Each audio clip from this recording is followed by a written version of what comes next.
It'd be interesting to see what happens on Sunday in their last home game at the Emirates this season against Wolves, whether there will be a few waves goodbye to the Emirates crowd from certain players. One player that has dominated in the past few weeks is Granit Xhaka. Now, the noises that we're hearing and the sources that we're speaking to are suggesting that he could leave this summer. He's only got a year left on his contract. He's 30 years old. Lots of talk about a potential move to Bayer Leverkusen in the Bundesliga, and that then has prompted other names potentially to be linked with Arsenal as well. We understand that there's an interest in the Manchester City captain Ilkay Gundogan, as well as the Chelsea midfielder Mason Mount. So as you can see, Arsenal, I mentioned it before in my first answer, they really do want to be ambitious. It'll be interesting to see what happens with Granit Xhaka. I'm going to be speaking to Mikel Arteta in the next hour or so.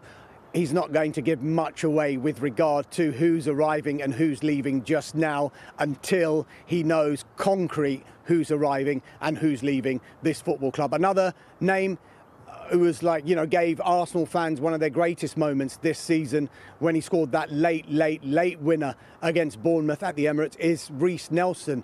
His contract is up this summer. There is talks underway about a short-term deal for Reiss Nelson. As yet, nothing has been signed, so I think that's going to be a decision that the club and the player will make with regard to his future. Will Reiss Nelson want to sign a short-term deal, or will he see now as the time potentially to move and to think, I can now get regular first-team football elsewhere? Another player that maybe we'll be talking about in the summer as well is Folarin Balogun. He, of course, has been on loan at Reims. He's played really well for them as well. 20 goals in Ligue 1 this season. He will come back, of course, after his loan spell, and I'm sure he will sit down with the Arsenal hierarchy to see what kind of future he has at Arsenal and whether he wants to stay or maybe decide, do I go on another loan spell or do I make the move permanently away from Arsenal? It's going to be a very busy window, I think, as far as Arsenal fans are concerned, both incomings and outgoings. But make no mistake about it, with Champions League football on the horizon, Arsenal will definitely want to be ambitious in this window.